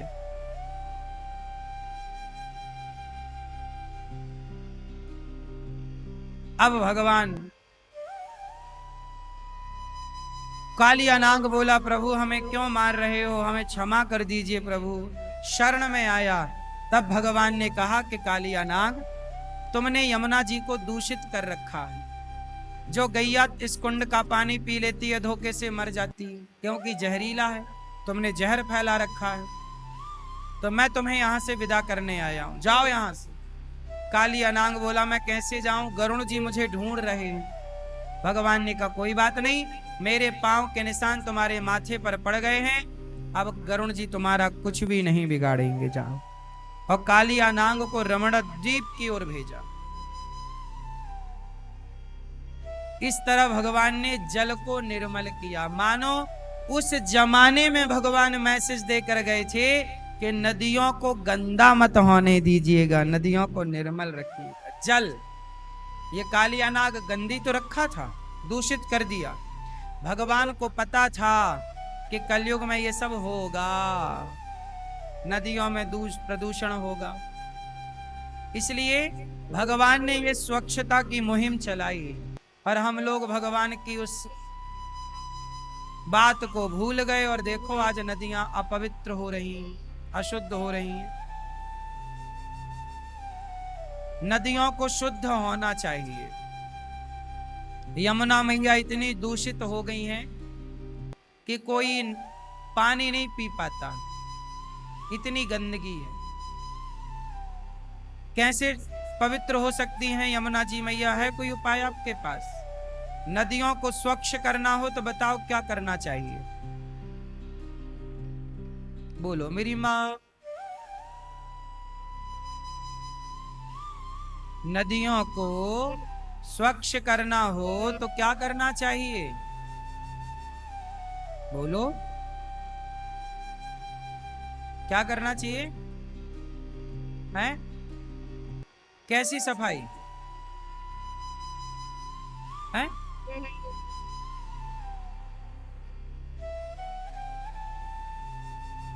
ऐसे नहीं होती नदियां अशुद्ध अपवित्र। यमुना जी में दिल्ली के बड़े बड़े नाले मिल रहे, पूरी दिल्ली का गंदा पानी यमुना जी में छोड़ा जा रहा। बड़े बड़े शहरों का गंदा पानी यदि नदियों में छोड़ा जाएगा तो बताओ वो नदी में नाला क्यों छोड़ा जा रहा है?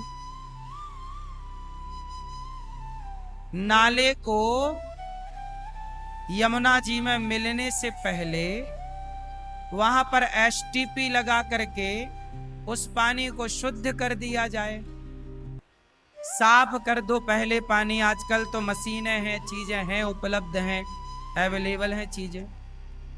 गंदगी से खाद बना दो, खाद किसानों को बेच दो, पैसा भी आएगा, और शुद्ध पानी डालो तो नदियां भी साफ हो जाएंगी। सारी नदियों में बड़ी बड़ी फैक्ट्रियों का गंदा पानी, बड़े बड़े शहरों का गंदा पानी, गंगा जी में कानपुर के कितने बड़े बड़े फैक्ट्रियों का, बड़ी बड़ी उन चीजों का गंदा गंदा पानी जाएगा तो गंगा जी अशुद्ध नहीं हो जाएंगी? नदियों का इतना शोषण नहीं करना चाहिए। हम नदियों को माता कहते आए हैं, गंगा माता है, यमुना माता है, इतना शुद्ध हम लोग कर रहे हैं। आज की 21वीं सदी में तो देखो गंदे पानी को भी साफ किया जा सकता है, इतनी टेक्नोलॉजी है, इतना सब सिस्टम है, किया जाए। रिसाइकलिंग होती है चीजों की, एक पूरा सिस्टम तैयार हो। पर हमारे देश में भ्रष्टाचार है मेरी माता, सिस्टम से काम नहीं होता। 3 साल से ज्यादा टाइम नहीं लगेगा यदि मुझे ये जिम्मेदारी दी जाए नदियों को साफ करने की। ज्यादा से ज्यादा 5 साल में भारत की सारी नदियों को मैं साफ कर सकता हूं। सरकार से ना होए तो वो मुझे जिम्मेदारी दे दे, क्योंकि इसमें बहुत पैसा लगेगा और वो पैसा बाद में कमाओगे भी। भाई खाद बनेगी, ह्यूमन वेस्ट की खाद और अच्छी होती है, तो बेच दो खाद बना के, पानी शुद्ध करके डालो, नदियां साफ हो जाएंगी। इसमें क्या है? सारे नालों को यदि बंद कर दिया जाए, नदियों में मिलने ना दिया जाए, तो नदियां 1 हफ्ते में शुद्ध हो जाएंगी अपने आप। हाँ या ना? सारे नालों को रोक दिया जाए तो नदियां एक हफ्ते में साफ हो जाएंगी, एक हफ्ते में अपने से।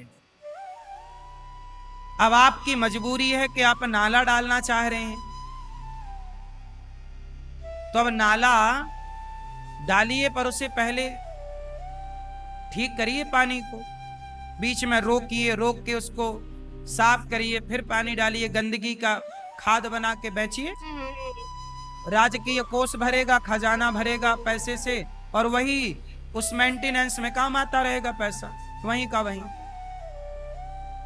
सिस्टम से काम हो, भ्रष्टाचार ना हो, तो सब कुछ हो सकता है। बोलो हाँ। इतना बड़ा इशू नहीं है कि नदियां शुद्ध हैं। अरे भाई साहब, हम लोग कब से देख रहे हैं नदियां शुद्ध है। 20 साल से तो नदियां शुद्ध हैं ही, हाँ या ना? 20 साल पहले नहीं थी नदियां शुद्ध, 20-25 साल पहले, हाँ या ना? अब ज्यादा है, अब थोड़ा चाहिए कि हम लोग प्रयास करें। कंपनियां, बड़ी बड़ी कंपनियों को बोला जाए कि भाई आप पानी जो वेस्ट कर रहे हैं उसे साफ करके भेजिए आगे। यदि आपका गंदा पानी पकड़ा गया तो आपको फाइन लगेगा। तरीके से कानून बने, तरीके से सिस्टम को फॉलो करें, कराया जाए फॉलो, अपने आप चीजें ठीक हो जाएंगी।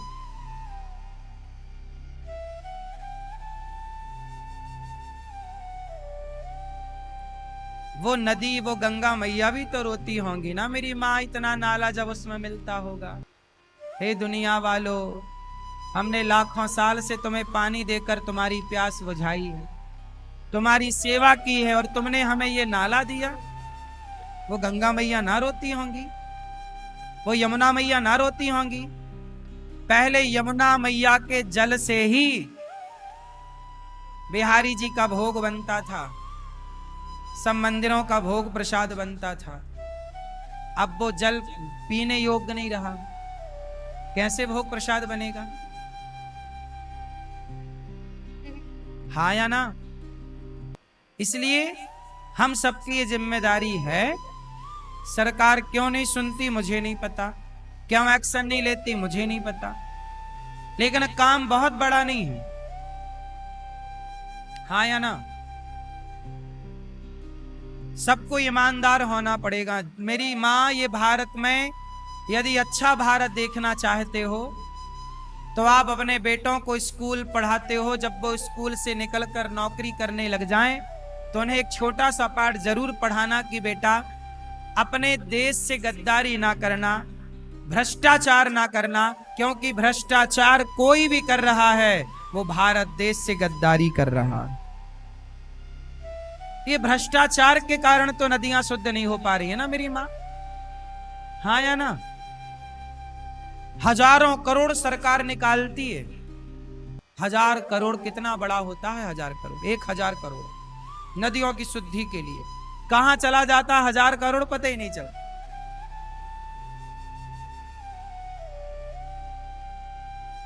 क्यों जी, बात सही है कि गलत है? 1000 करोड़, 1000 करोड़ कितनी बड़ी रकम होती है। क्या नहीं हो सकता इस पैसे से, यदि इसको ईमानदारी से खर्च किया जाए, किससे हम 1 रुपए भी नहीं लेना चाहते। क्या कितना विकास हो सकता है हमारे राष्ट्र का, पर ईमानदार लोग चाहिए ना मेरी माँ। आप कितने लोग चाहते हैं कि हमारा भारत और आगे जाए? चाहते हो ना?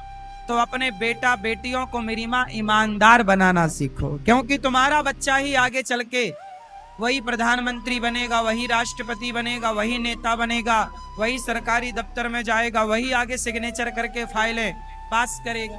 तो ईमानदार होगा आपका बेटा तो वो उससे भला होगा। सब बेईमान बैठ जाएंगे तो अब सोचो 1000 करोड़ निकलता है। 1000 करोड़ में ऊपर वाले ने खाया 100 करोड़ हम खा लेते हैं तो 900 करोड़ आया, तो 900 करोड़ में फिर और बोले कि भाई 50 करोड़ हम खा लेते हैं, 20 करोड़ हम, 10 करोड़ हम, ऐसे करते करते वो 500 ही करोड़ रह जाता है। बोलो हाँ।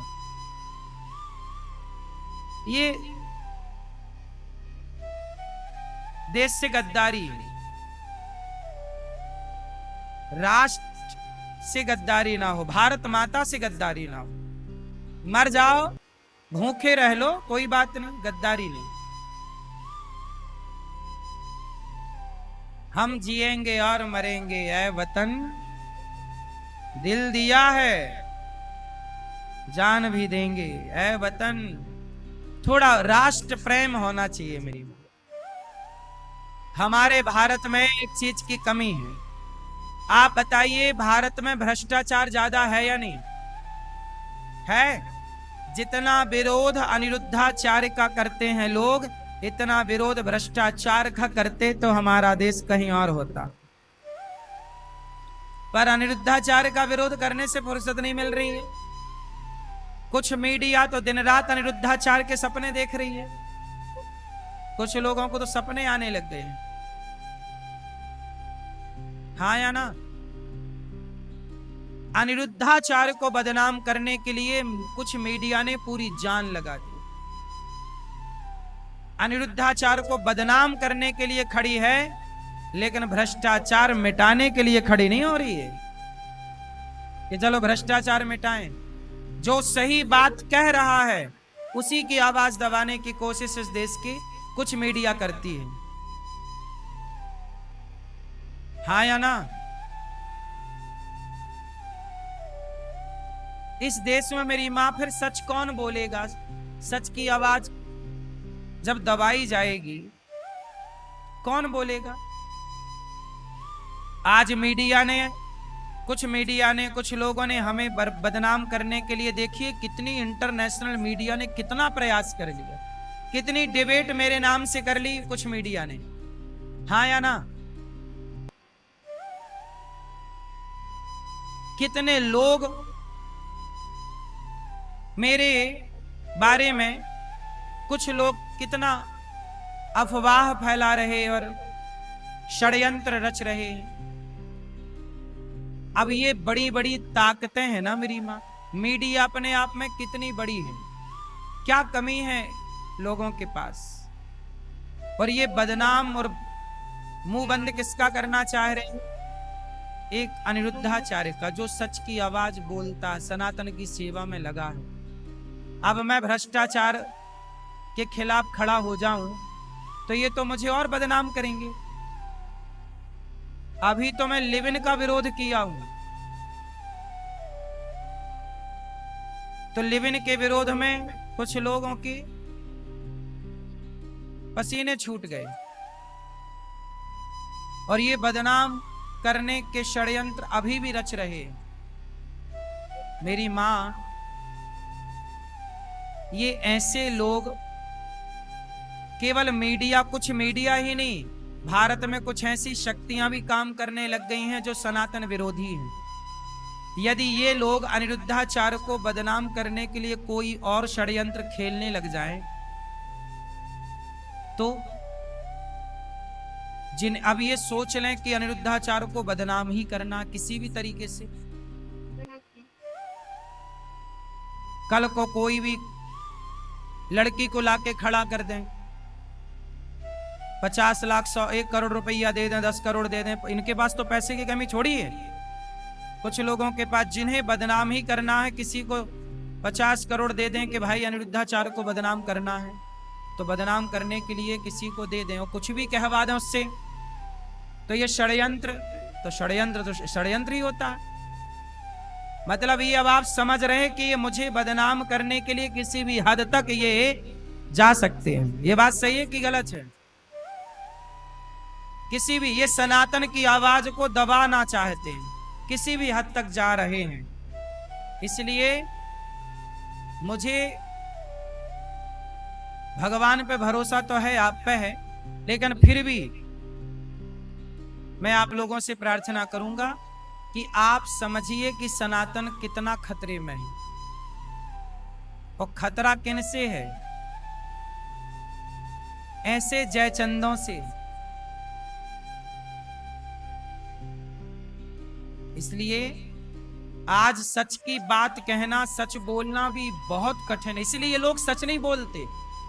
लिव इन का विरोध आज तक केवल मैंने किया, और किसने किया? पूज्य प्रेमानंद जी ने बोला, ये दास अनिरुद्ध ने बोला। और किसने बोला? सब बोलने से डरते हैं, लेकिन हम डरते नहीं हैं। अब बोलेंगे तो देखो हमारा विरोध हुआ कि नहीं, हमारे पुतले जलाए गए, हमारे नाम पे FIR दर्ज कराई गई। कि क्यों? क्योंकि हम कह रहे हैं कि लिव इन भारतीय संस्कृति, भारतीय संस्कार नहीं है। लिव इन मतलब होता है कि आप विवाह के पहले किसी पराई स्त्री के संग रहो, पराई लड़की के संग रहो, पराई लड़के के संग रहो, एक साथ रहो, और एक बार रहो दूसरी लड़की के साथ, तीसरे लड़के के साथ, कई बार, कितने बार लोग रह रहे हैं। ये सब गलत है। यही लिव इन बोलते हैं इंग्लिश की भाषा में। हिंदी की भाषा में बोलते हैं 4 जगह मुंह मारना, इसी को बोलते हैं।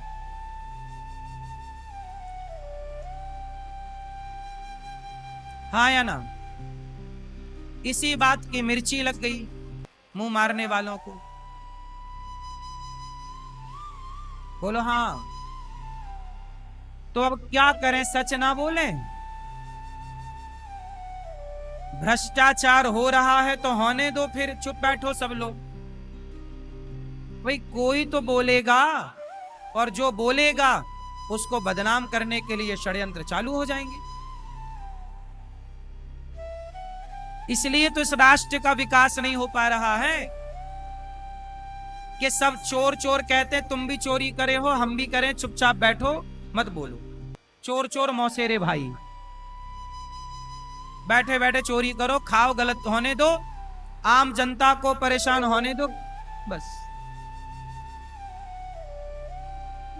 इस देश का, इस राष्ट्र का भला चाहते हैं तो हम सबको ईमानदार होना पड़ेगा मेरी मां। ईमानदारी से राष्ट्र की सेवा करनी पड़ेगी। सच बोलने के लिए आज ताकत चाहिए, हाँ या ना? झूठ बोलने वाला, उसे कोई नहीं बोल रहा है कुछ, उसे कोई बदनाम नहीं करना चाहता। भगवान ने कालिया नाग को निकाल बाहर किया। बोलिए यमुना मैया की जय, जय जय श्री राधे।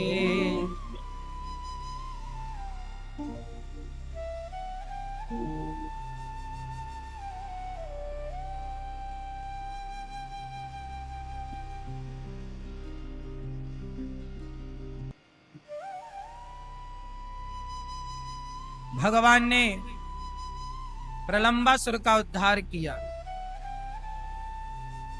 और इसके बाद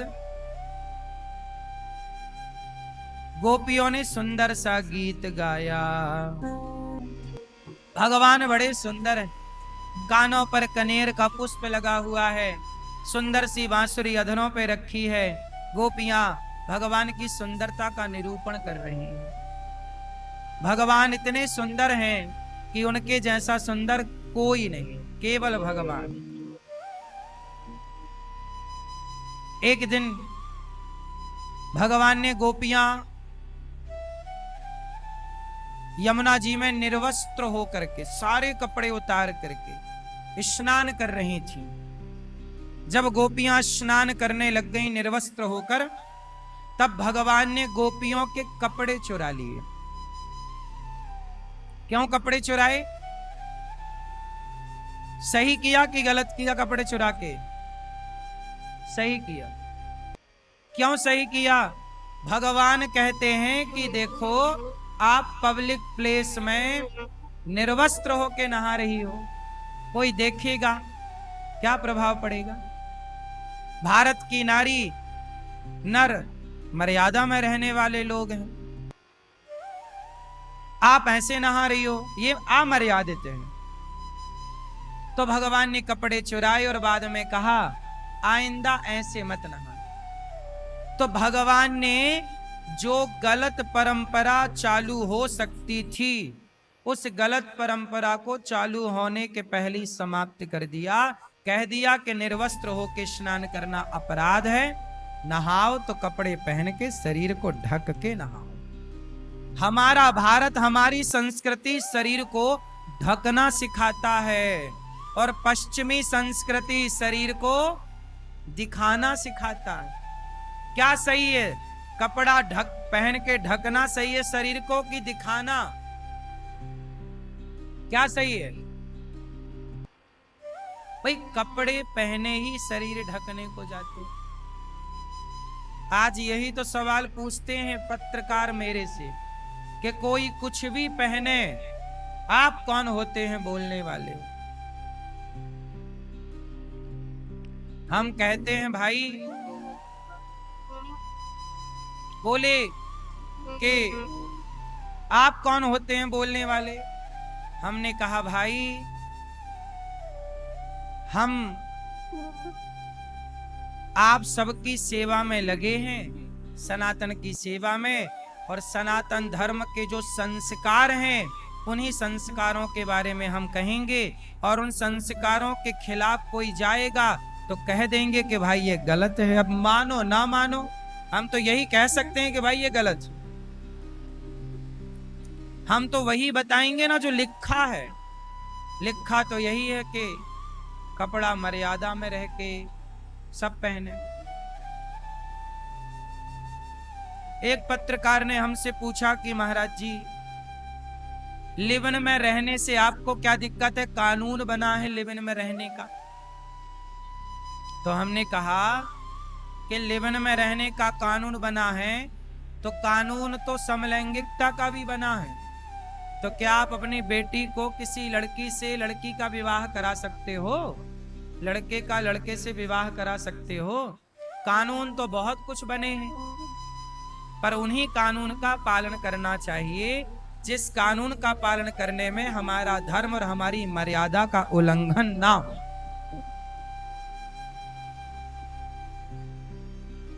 कानून तो आज बना है। हमारी भारतीय संस्कृति और संस्कार तो पहले से यही थे।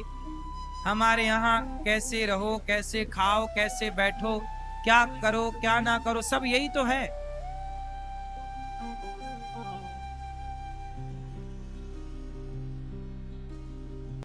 भगवान ने गोपियों के वस्त्र लौटाए। इसके बाद वो यज्ञ पत्नियों पर भगवान ने कृपा की। कुछ ब्राह्मण यज्ञ कर रहे थे। भगवान ने कहा यज्ञ करता ब्राह्मणों से कुछ दे दो, भूख लगी है। भगवान मांगे भोजन तो उन्होंने नहीं दिया। तब ब्राह्मणों की पत्नियों ने उनको भोजन दिया। जरूरी नहीं है कि बड़े बड़े ज्ञानी भगवान को पहचान लें। ज्ञान से ईश्वर को नहीं पहचाना जा सकता। ज्ञानी अभिमानी हो सकता है, पर प्रेमी भगवान को प्राप्त कर सकता है। बड़े बड़े यज्ञ करता ब्राह्मण भगवान को ना पहचान पाए और यज्ञ करता की पत्नियों ने बुला बुला कर गोद में बिठाकर भगवान को भोग लगाया। इसलिए भगवान को प्रेम से जाना जा सकता है, ज्ञान से नहीं। किससे जाना जा सकता है? प्रेम से। इसलिए प्रेम करिए भगवान से, प्रेम में आगे चलिए।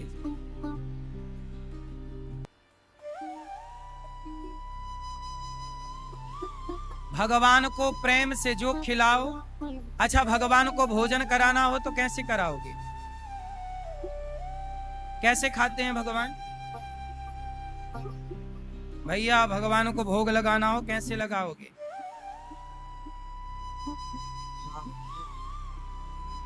कैसे खाते हैं भगवान? है? नहीं पता। भाव से। भाव। भोग लगाना हो कैसे लगाएंगे मैया? चश्मा वाली मैया। कैसे? भगवान को भोग लगाना है तो कैसे खिलाओगे? भगवान, आप लोग कहते हो भगवान को ऐसे भाव से खिलाएंगे, ठीक, ये भी भोग लगाने का एक क्रम है, पर सबसे बढ़िया क्रम क्या है? जब आप किसी दीन दुखी को भोजन कराते हैं तो उसका पेट भरते ही भगवान का पेट भर जाता है। भगवान ऐसे खाते हैं, इसलिए खाने से पहले किसी को खिलाओ। धर्मराज युधिष्ठिर ने यज्ञ किया, पूरा यज्ञ हो गया, घंटा बांधा था कि जब यज्ञ पूरा होगा तो घंटा बजेगा, नहीं बजा घंटा। क्यों नहीं बजा? क्योंकि अभी कोई भूखा है। कृष्ण से पूछा, प्रभु कौन भूखा है? भगवान बोले, कोई चांडाल भूखा है। जंगल में कोई व्यक्ति था, बोले ये भूखा बैठा है। तो धर्मराज कहते हैं कि चलो भोजन कर लो। बोले मैं चल नहीं सकता। तो धर्मराज ने उनको वहीं भोजन कराया, और जब उनका पेट भरा तब धर्मराज का यज्ञ पूरा हो गया। कोई भी अनुष्ठान, कोई भी यज्ञ, जप तप भक्ति पूरी तब तक नहीं होगी जब तक आप किसी को अन्न दान नहीं करते। इसलिए हम सनातनियों के घर से पहली रोटी गाय की निकलती है रोज, आखिरी रोटी कुत्ते की निकलती है रोज। एक थाली भोजन किसी साधु, किसी संत के, किसी दीन, किसी दुखी, किसी जरूरतमंद के नाम का निकलता है। लेकिन आजकल गृहस्थों की ये परंपरा पालन कौन कर रहा है? पहली रोटी सदा गाय की जानी चाहिए, आखिरी रोटी सदा कुत्ते की जानी चाहिए। अब बहुत घरों से ना पहली रोटी गाय की जा रही है, ना आखिरी रोटी कुत्ते की जा रही है, और ना एक थाली भर भोजन किसी भूखे के नाम का निकल रहा है। तो फिर जीवन में कष्ट तो आएंगे। इसलिए आप लोग थोड़ा थोड़ा दान करना सीखिए। गौरी गोपाल गौशाला है, पहली रोटी आप निकाल के और गाय के नाम से गौरी गोपाल गौशाला में अपनी रोटियां निमित्त बनाओ, नियम बनाओ कि हम 5 रुपए रोज गौशाला के नाम से, गौरी गोपाल गौशाला के नाम से निकाल के रखेंगे और महीने भर में वो गौशाला में भिजवा देंगे। एक रोटी का कम से कम रोज यहाँ गौ सेवा होती है, गौदान आप कर सकते। आज एक मैया ने बोला मैं गौदान करना चाहती हूँ। मैंने कहा मैया, गौदान संपूर्ण पृथ्वी दान करने के जैसा होता है, आपने बड़ा उत्तम कार्य किया। एक मैया बोली, गुरुजी अभी 7 सितंबर से जो भागवत जी के पोथी पाठ बैठ रहे हैं, मैं भी अपने स्वर्गीय पति के नाम से भागवत जी के पोथी पाठ कराना चाहती हूँ। मैंने कहा मैया बहुत अच्छा है कि आप अपने पति के लिए करा रही हैं, कोई अपने पुत्र के लिए करा रहा है। तो ये श्राद्ध पक्ष में आप भी अपने पूर्वजों के लिए, यदि पितृदोष है तो पितृदोष समाप्त हो जाता है, सारे दोषों से मुक्ति मिलती है। भागवत जी पितृ पक्ष में कराना सबसे अधिक पुण्यदायी है। तो श्राद्ध पक्ष में पितृपक्ष 7 तारीख से स्टार्ट हो रहे हैं। 7 सितंबर से आप भी अपने पूर्वजों के नाम से, किसी के भी नाम से भागवत जी के पोथी पाठ करा सकते हैं। गौरी गोपाल आश्रम में हजारों साधु संत आते हैं। सवेरे सवेरे से भोजन बंटना स्टार्ट होता है। ये संत लोग देखिए रोज आते हैं, सब लाइन लगा के खड़े रहते हैं और सभी संतों का पेट भर भोजन गौरी गोपाल में सबकी सेवा होती है। आपसे मेरी यही प्रार्थना है कि आप भी इन संतों के सेवा में सहयोगी बनिए। आप भी रोटी का दान करिए कि आज संतों को भोजन हम बंटवाएंगे, हमारी ओर से संतों की सेवा होगी। तो आप भी सेवा कर सकते हैं। एक दिन की सेवा अपनी बेटी के जन्मदिन पर, बेटे के जन्मदिन पर, शादी की सालगिरह पर, आप भी इन सेवाओं से अपने आप को अवश्य जोड़िएगा। पुण्य जितना कर सकते हो कर लो, पाप से जितना दूर रह सकते हो रह लो। कभी पाप में मन ना लगे और कभी पुण्य से मन ना हटे। नित्य अन्य दान करिए, संतों की सेवा करिए। ये वृंदावन में रहने वाले साधु संत हैं, फुटपाथ पर सोने वाले संत हैं। आपकी रोटी खाकर भजन करेंगे, बड़ा पुण्य मिलेगा। यहाँ अखंड रसोई चलती है, एक दिन की रसोई आप बंटवा सकते हैं। आज एक नौजवान बच्चे ने कहा दोस्त ने कि भाई महाराज जी, आज की सेवा हम अपनी ओर से कराना चाहते हैं, आज की संपूर्ण भक्तों की रसोई हम बंटवाना चाहते हैं। हमने कहा कितना अच्छा विचार आपके मन में आया। जिस उम्र में लड़के शराब पी पी के पैसे बर्बाद करते हैं, उस उम्र में आपने किसी के भोजन की व्यवस्था की है, कितना अच्छा विचार है। ऐसे विचार आना भी तो आज के युग में बड़ी बात है ना। तो आपके सहयोग से देखो ये 30,000 लोग पर डे भोजन करते हैं गौरी गोपाल में। ये तो हमारा बड़ा सौभाग्य है कि भगवान ने शरीर से ये काम लिया। आपका भी सौभाग्य है कि आपके तरफ की रोटी बटती है, कि आज आपके तरफ का सहयोग मिला और आपकी ओर से बांटा गया। तो एक दिन की सेवा आप कर सकते हैं कि आज रसोई हम बंटवाएंगे। नित्य 12 महीने की सेवा अखंड रसोई चलती है, 24 घंटे चलती है। कोई भी आओ सबको भोजन मिलता। आप में से कितने लोगों ने प्रसादी पाई रसोई में गौरी गोपाल जी की?